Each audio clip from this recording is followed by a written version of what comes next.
dia. Começa agora mais um programa TV Secor, o canal dos comerciários na internet. Você acompanha todas as manhãs e segundas-feiras aqui em www.osasco.com.br e também em www.tvosasco.com.br. Hoje, para conversar aqui conosco, nós temos o presidente do Sindicato dos Gráficos de Barueri, Osasco, Taboão e região, o Joaquim Oliveira, e também o Luciano Leite, que é vice-presidente do Secor. Bom dia, Joaquim, bom dia, Luciano, tudo bem? O Joaquim deve estar feliz, né, Joaquim? Comemorou bastante ontem o Campeonato Brasileiro com o Corinthians? Bom dia, Jefferson, bom dia, Luciano, é um prazer imenso estar aqui. Festejei, mas ao mesmo tempo, né, morreu um ícone do Corinthians, grande jogador que passou pelo Corinthians, tem história no Corinthians, que é o Dr. Sócrates. Mas, com certeza, a gente comemorou bastante em casa, com a família, é claro. Pois é, passou Sócrates, vai deixar um legado para o Corinthians, esse vai ser chamado o Campeonato do Sócrates? Porque foi bem no dia, né, aconteceu isso, mas acho que é o campeonato dos 100 anos do Corinthians, nós não passamos, estamos dentro dos 100 anos ainda, sem nada, que os outros torcedores carinhosamente brincavam com nós corintianos. Luciano não torce para o Corinthians não, né, Luciano? Não, eu tenho outro time aí do coração, né? Como todo mundo sabe, eu sou cristão e Jesus disse ser de santos, assim como eu sou santo também. Engraçado, né, a questão do Sócrates. No programa anterior, nós estávamos falando sobre a questão do Lula, que por conta do vício do tabagismo foi acometido de um problema sério, né? E agora tem todos os transtornos que nós estamos aí dando força para o Lula, né? Fazendo as nossas orações e pedindo para que essa nossa grande liderança mundial possa se recuperar assim, o mais rápido possível, que nós sabemos que isso é uma coisa que já está se dando, né? E agora o Sócrates, né? Eu achei interessante você fazer essa observação. O Dr. Sócrates era especialista numa patologia clínica que acaba cuidando do fígado, né? E como muitas outras lideranças que nós conhecemos aí, temos um relacionamento próximo, tem o problema do alcoolismo também, e outros que já se foram por conta dessa mesma situação. Quer dizer, eu acho que para toda a sociedade serve como um exemplo muito grande que tudo que é feito em excesso, né, ele é prejudicial à saúde. Por exemplo, a água, né? Se nós não tomarmos água, a gente morre de sede. Mas se tomar demais também vai ter problemas. Mas a gente também pode morrer afogado. Então, dizer aí para toda a família comerciária o nosso bom dia, para a família dos trabalhadores das indústrias gráficas também o nosso bom dia. E para todos os internautas, de um modo em geral, evitem o excesso, né? Pois é, e é curioso que o problema do alcoolismo em si, ele não recebe o mesmo tratamento que está recebendo, por exemplo, do tabagismo, né? O tabagismo, há uma perseguição em relação à prática, ao vício do cigarro, que é cada vez mais intensa, no mundo todo isso, né? Enquanto que o alcoolismo, que também causa sérios problemas, ainda é um dos principais desagregadores das famílias brasileiras, tem uma certa permissividade, não é isso não, Joaquim? Está começando agora, nesse sentido também, que eu acho que é muito bom, a proibição de venda aos menores, que estão fiscalizando mais nos estabelecimentos que vendem bebida alcoólica. Entendeu? Eu acho que tinha que fazer um trabalho maior, como está fazendo com cigarro. Por exemplo, eu sou um ex-fumante, né, invertebrado, está com 2 anos e meio que parei, graças a Deus. Foi muito difícil. Para mim é uma doença também. Igual o alcoolismo é tratado como doença, e o cigarro, porque eu me lembro que foi muito difícil para mim, eu tive crise e foi complicado. Através de um tratamento com médico e muita persistência e perseverança da minha parte, eu consegui me livrar, que eu já chegava a fumar mais de 2 maços por dia de cigarro. Mas a melhora da qualidade de vida também é indescritível, né? Eu ganhei uns quilinhos a mais, mas graças a Deus... Ganhou mais saúde, né? Ganhou mais saúde. Agora, foi um final de semana cheio de notícias. Nós tivemos aí o Campeonato Brasileiro, o Sócrates, né? A notícia ruim do final de semana, mas tivemos também aí uma notícia que já estava sendo cozinhada durante a semana, que foi a saída do ministro Lupe, o 7º ministro da presidenta Dilma. Como é que você avalia essa condição, Luciano? Isso traz prejuízo para o país ou era de fato uma mudança necessária para que ela engrenasse no seu governo? Nós, assim, no movimento sindical como um todo, temos uma visão muito específica nesse assunto. E partindo do princípio que a nossa presidente Dilma era uma mulher muito preparada. Então, não é à toa que o Lula chamou ela para ser a sua sucessora. Nós acreditamos até que a Dilma, tecnicamente, ela é bem mais preparada do que o Lula, em alguns aspectos. Acho que você também concorda com isso, né, Jefferson? E todas essas alterações que estão sendo feitas, elas são exatamente para atender às transformações que estão ocorrendo mesmo no seu governo e na sociedade como um todo. Agora, os trabalhadores, por exemplo, tem muitas coisas que o próprio Ministério deixou a desejar e tem deixado a desejar ainda. Então, eu creio que com a mudança, eu não sei ainda qual seria o outro ministro que vai assumir essa pasta, mas o que nós entendemos? Que pode trazer uma dinâmica nova, né, para o Ministério. E para nós, porque é uma secretaria que nós estamos diretamente ligados, né, ela começa a vincular algumas situações, né, que são da agenda dos trabalhadores também, que estavam parados há muito tempo. Só que, como os ministérios são meio que uma fazenda vendida de porteira fechada no Brasil hoje, a nossa preocupação é que não se mude muita coisa. Então, quando você tira um ministro, é claro que ele tem uma série de pessoas que estão debaixo da égide, né, daquele ministro, daquele ministério. Que são os seus assessores de confiança, as diretorias. Né? Sim. Então, isso gera todo um reflexo na base do Ministério como um todo. Então, por exemplo, se você troca o ministro do Trabalho em nível federal, daqui para fevereiro ou março você vai ver as coordenações regionais sendo trocadas todas também.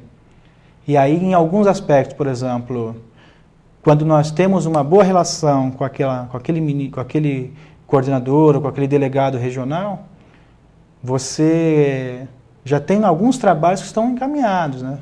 Alguns programas que reconstruir essas relações, né? Aí a gente reconstrói a relação, mas eu tenho certeza que, por exemplo, que qualquer pessoa que entrar agora, nós tínhamos um ministério sucateado, deixado num segundo plano. Se for oferecido condições de trabalho para esse ministro, muita coisa pode ser feita. Se o ministério ficar à margem novamente, sem ser priorizado pelas políticas do governo, então nós vamos continuar com os mesmos problemas, aí não adianta você fazer alteração nenhuma. Então, quer dizer, você tirou a cabeça, mas você colocou alguma pessoa do mesmo segmento e não mudou nada. Então, você fez marketing só. Uhum. E nós não queremos política para inglês ver, nós queremos, na verdade, que seja feita uma alteração e que seja gerada condições de trabalho para todo o Ministério funcionar e atender a demanda dos trabalhadores também, né? Pois é notório que o Ministério do Trabalho é um cara que vem sendo ocupado por lideranças do PDT, né? O PDT é o partido, o Joaquim é filiado ao PDT, né, Joaquim? Sim, atualmente sim.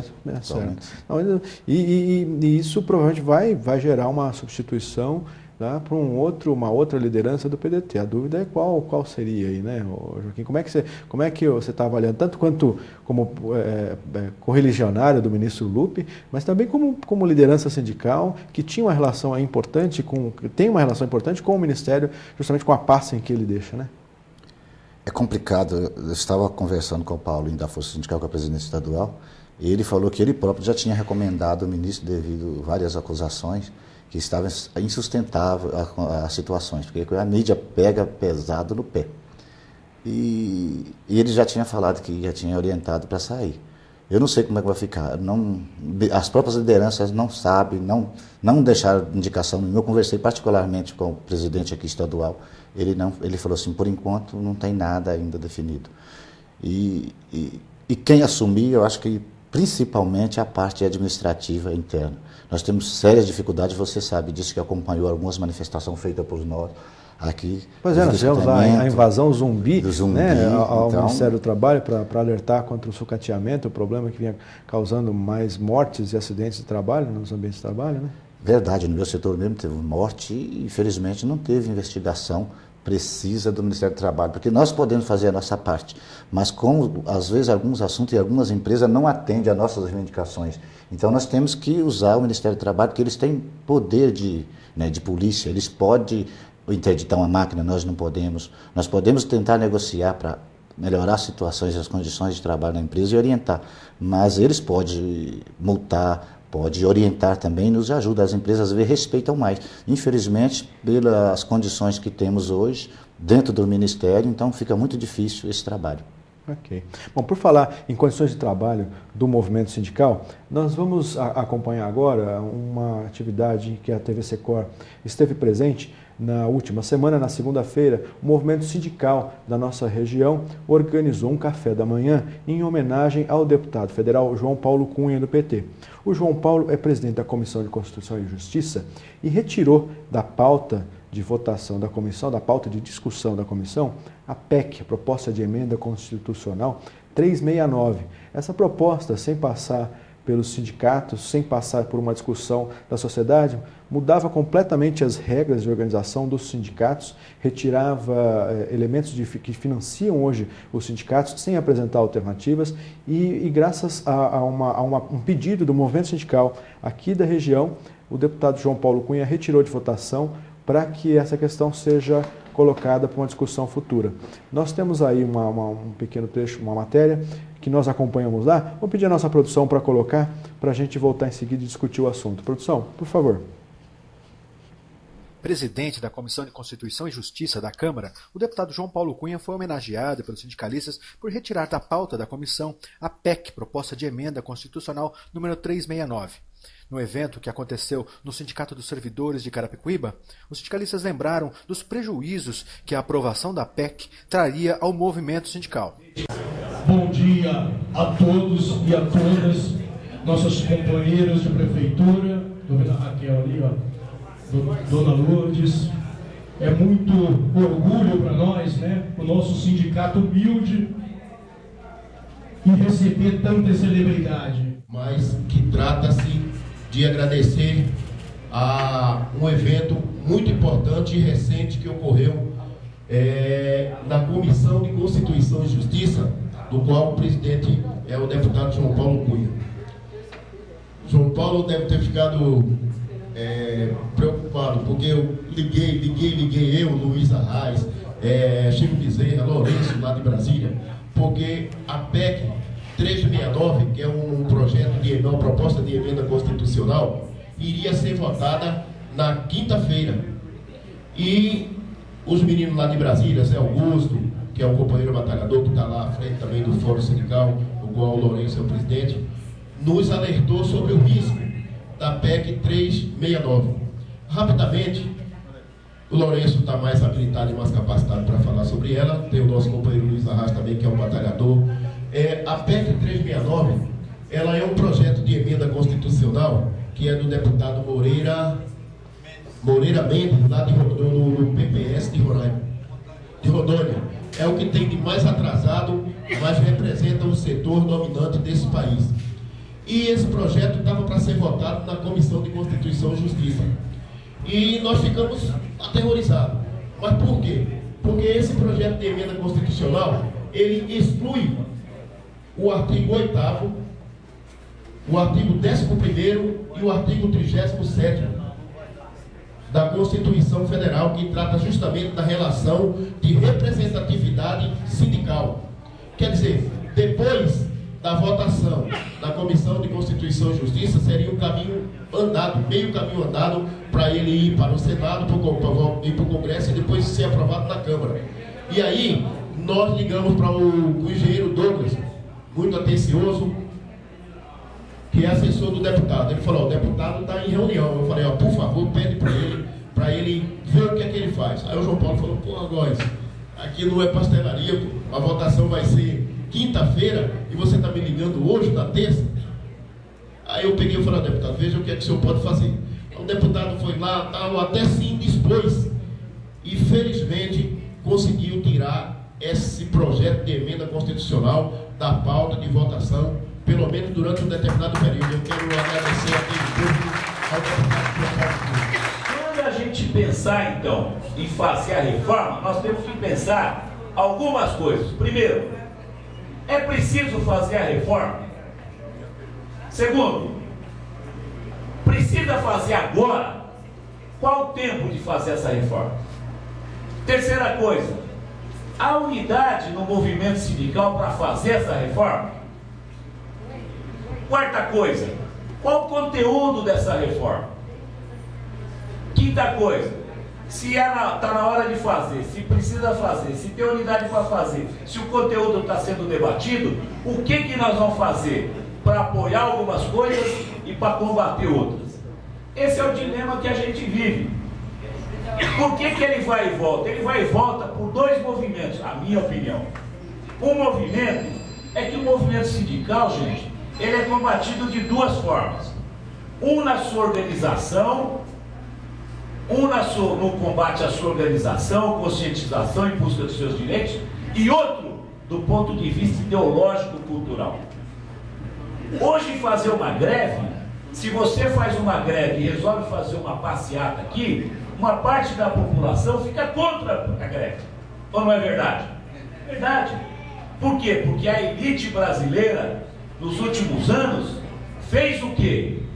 Tentou circunscrever a luta dos trabalhadores como se fosse uma defesa só do seu corpo, que não estivesse no conjunto da luta.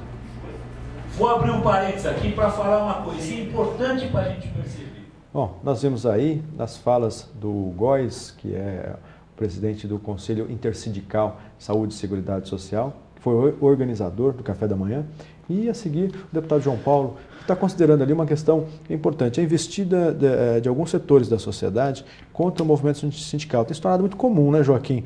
Uma organização ou do setor patronal, de alguns setores da sociedade, contra os sindicatos, tentando diminuir o poder de fogo dos sindicatos na negociação, não é isso? Isso é fato e você sabe disso. Hoje, principalmente, os meios de comunicação, nós estamos falando de meios de comunicação, mas esses de massa que têm o poder da mídia, vocês sabem disso, e você, como assessor de vários sindicatos, se nós chamamos essa mídia alta para falar dos problemas dos trabalhadores, com certeza eles não dão tanta importância assim. E, de certa forma, joga também a sociedade contra os movimentos sociais e, principalmente, sindical. Pois é, bom, nós vamos fazer agora um rápido intervalo e nós já voltamos com o programa TV Secor. Você continua ligado.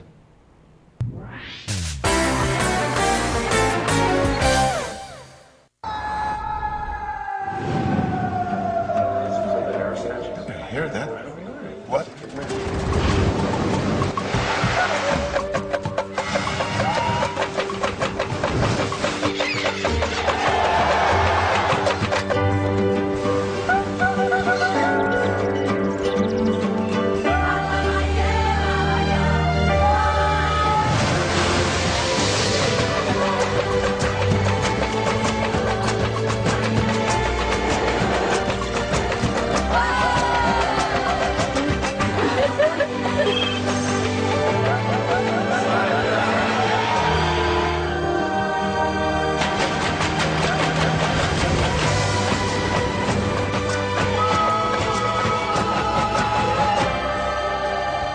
Did you hear that? Brazil is calling you. Celebrate life here.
Estamos de volta com o programa TV Secor. Nós conversamos hoje aqui com Joaquim Oliveira, que é presidente do Sindicato dos Gráficos, dos Trabalhadores Gráficos de Barueri, Osasco, Taboão e região, junto com Luciano Leite, vice-presidente do Secor.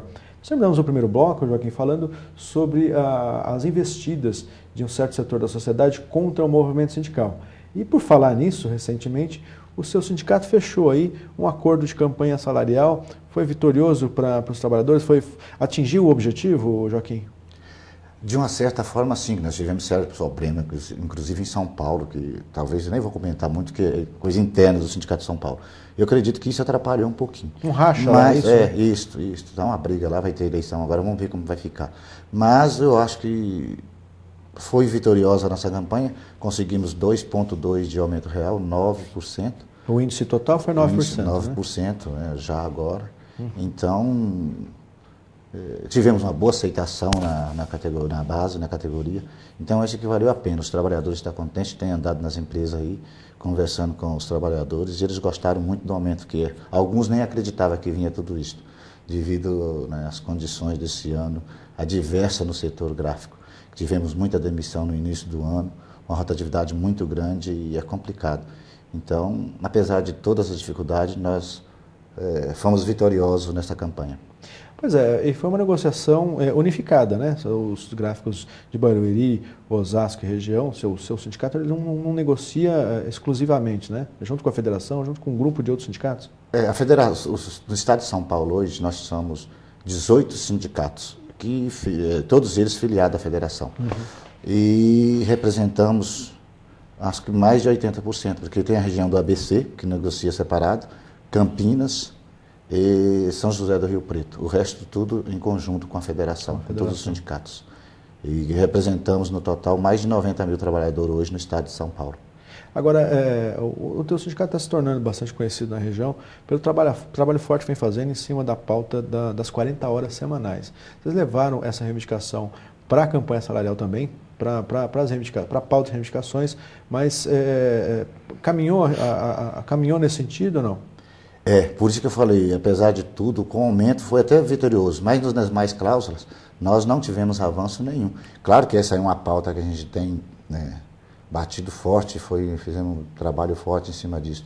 Mas, individualmente, por empresa, nós temos conseguido alguns acordos já de 42, 40, e algumas poucas com 40 horas já semanal, 41. Essa é a média que a gente tem negociado por empresa. E então, estamos tendo êxito nesse sentido. E aí fica aguardando lá, né, o Congresso. Porque se o Congresso fosse perceber isso, muitas empresas hoje já não fazem as 44 horas semanais que o sindicato, né, Luciano, tem negociado e praticado individualmente com as empresas, com negociação, né, com o movimento dos próprios trabalhadores nesse sentido, conseguido já a redução da jornada de trabalho sem redução do salário. Pois é, será que vai ser um daqueles movimentos que começa pela base até se transformar em lei de fato? Quer dizer, a hora que a realidade toda estiver modificada, então que a nossa classe política lá no Congresso vai perceber isso e transcrever para o papel, para uma lei, o que já funciona na prática, Luciano? Seria o mesmo que dizer que a Lei Áurea foi assinada pela Princesa Isabel, por exemplo. Né? Não vai ser a primeira vez na história. Desde esse momento, para não voltar muito na história, tudo que o trabalhador consegue de garantia, de direito que o beneficie coletivamente ou individualmente é fruto de uma conquista individual ou coletiva de cada trabalhador, né? De cada homem, de cada mulher que acredita que seus direitos eles devem ser respeitados. Então, por que eu disse da Lei Áurea, né? Muita gente fala, a gente aprende na escola que a Princesa Isabel fez a lei do ventre livre, por exemplo, e os negros que nasciam, eles dali para frente já eram forros. Né? Isso é uma grande mentira, porque já tinha todo um movimento abolicionista, né, efervescente no Brasil, no momento que se tornou inevitável, porque as populações todas, elas se juntaram numa grande massa e começaram a dizer que não queriam mais um regime escravagista no Brasil, aí veio a abolição. Então, é a mesma coisa com a redução da jornada. Então, primeiro os trabalhadores eles tomam consciência que é necessário fazer um regime diferente, como a Previdência no Brasil também vai ter que ser algo que as bases primeiro tomem consciência da necessidade de fazer uma mudança para que na sequência os nossos representantes, entre aspas, lá no Congresso, façam isso valer no papel também. Então, primeiro as bases. E o sindicato tem esse papel, Walter, que é de gerar consciência política, Jefferson, nas populações, e fazer essa pressão política também, não só para tomada de consciência, mas para tomada também de atitude dos governos, né, em fazer assinaturas. Voltando um pouquinho naquele outro tema que nós estávamos colocando, você pega, por exemplo, Walter, a Lei 10.101, Jefferson, a Lei 10.101. No meio da Lei 10.101, que fala sobre participação nos lucros e resultados, no raiar do dia, né, numa madrugada lá, disseram que o comércio estava liberado aos domingos também. Então, qual é o tema da Lei 10.101?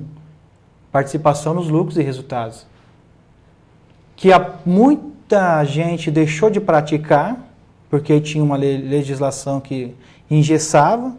Então, do mesmo jeito que eles inviabilizaram a prática do pagamento das participações no lucros e resultado para o comércio, embutiram também a abertura do comércio aos domingos, que é uma cláusula, um artigo da lei. Uma lei totalmente fora de contexto. Totalmente fora de contexto e, assim, às escuras mesmo. Da mesma forma, a PEC 369, ela veio nesse mesmo sentido. Aproveita-se do final do ano, que muita gente para dar uma descansada. As categorias estão em campanha salarial, como os gráficos, como os comerciários, como os bancários. Então, a maior parte das lideranças sindicais vão estar focada na negociação coletiva, no aumento de salário dos trabalhadores. E aí o legislativo ele vem e tenta enfiar por debaixo da porta um projeto de lei que inviabiliza a ação dos sindicatos na sociedade. Então, enquanto nós tivermos pessoas comprometidas com o trabalhador, como o João Paulo Cunha, que se ateve, né, que estava lá atento, que não pestanejou em nenhum momento, e rapidamente tomou uma medida para que isso fosse, que a PEC fosse lançada para março, não é que nós já ganhamos aí essa disputa e não vai ter mais a execução da PEC. Ela vai, né, ser votada também, mas num momento em que nós vamos estar mais tranquilos para poder fazer pressão política e dizer para o trabalhador quem vota com os trabalhadores, pelos direitos dos trabalhadores, e quem quer subtrair os direitos dos trabalhadores também.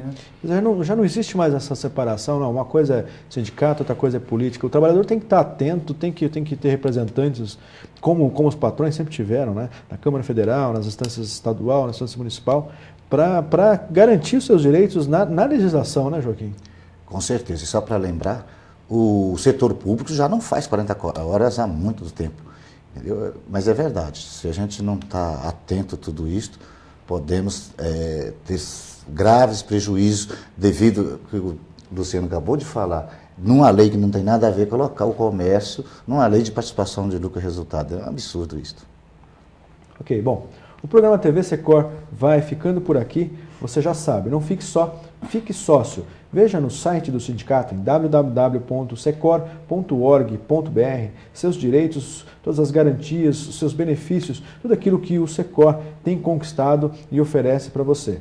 E mande por ali também, na seção de contato, a sua bronca, o seu recado, a sua sugestão, a sua crítica para o sindicato, para a atuação sindical e também para o nosso programa, o TV Secor, que você acompanha todas as manhãs de segundas-feiras, aqui direto dos estúdios da TV Osasco. Você pode assistir acessando em www.tvosasco.com.br ou www.osasco.com.br. Nesse momento, na transmissão ao vivo, você interage com o nosso programa através da janelinha ali de chat que aparece ao lado. Você pode mandar a sua mensagem, o seu recado, que a gente responde aqui e apresenta para os nossos convidados ao mesmo tempo online. Também você pode acompanhar esse programa, as edições anteriores, no canal do sindicato no YouTube, www.youtube.com/canal Secor. A gente vai ficando por aqui, você tem um compromisso conosco na próxima semana. Até mais.